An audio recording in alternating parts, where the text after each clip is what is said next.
Magandang araw po sa inyong lahat. Tara, samahan niyo akong iguhit si Miss Andrea Brillantes. Tulad sa mga nakaraang videos ko, ang gagamitin ko pong method ngayon ay ang tinatawag nating tracing method. Para po sa mga disclaimer, yung outline lang po ang pwede nating i-trace kasi yung color, hindi po natin siya pwedeng bakatin. Pasensya na po pero hindi po ito advisable lalo na kung beginner ka pa lamang. Para sa akin, mas maganda rin na masubukan mo ang paggamit ng freehand. Pwede rin naman na gumamit kayo ng grid method. Syempre, sasabihin nyo sa akin, ano Kuya Gary, ikaw lang ba ang may karapatang gumamit ng tracing method? Masyado kayatang pinagpala.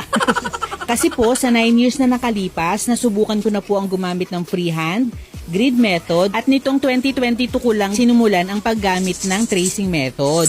Sa pamamagitan kasi nito, mas mapapabilis yung paggawa ko ng outline. Sa paggawa lang ng outline, dun lang tayo mapapabilis. Pero sa paglalapat ng kulay, doon natin kinakailangang maglaan ng oras. For example, sa paggawa ng outline, 10 minutes lang tapos ko na siya. Samantalang yung paglalapat ng kulay, doon ako inaabot ng ilang araw. Katulad nitong kay Andrea Brillantes, 9 hours a day ko siyang ginagawa. Pasensya na, halos maubos na yung oras natin sa pag-explain ko dito sa tracing method. Paano ba naman kasi ang daming bumabati ko sa akin sa pagtitrace?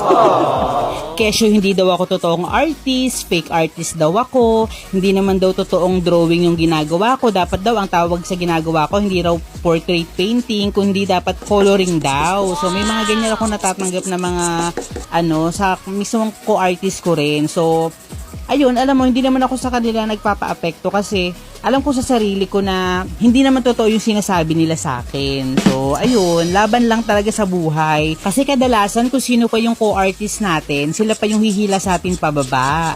So, ayun, laban lang talaga tayo, wag tayong magpa-apekto.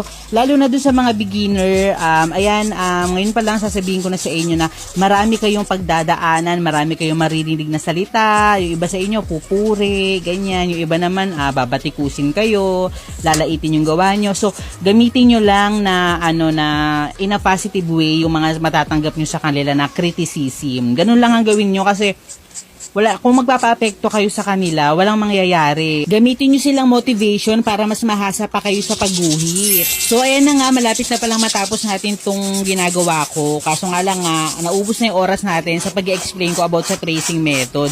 Paano kasi nakakagigil kasi yung mga yun, masyado nila akong inaapi eh. Charot lang. So, ayun na nga, kung meron man kayo mga katanungan about sa mga ginagamit ko, ayan, mag-comment lang kayo dyan at kung ano pa ibang mga question ninyo, willing ako sa inyong i-share. Gawa natin ng video or ng tutorial yan. So, yun na nga, sana magustuhan to ni Andrea Brillantes. Sana manotice man lang niya or kung sakali man na mabigyan tayo ng chance, maibigay din natin sa kanya to ng personal.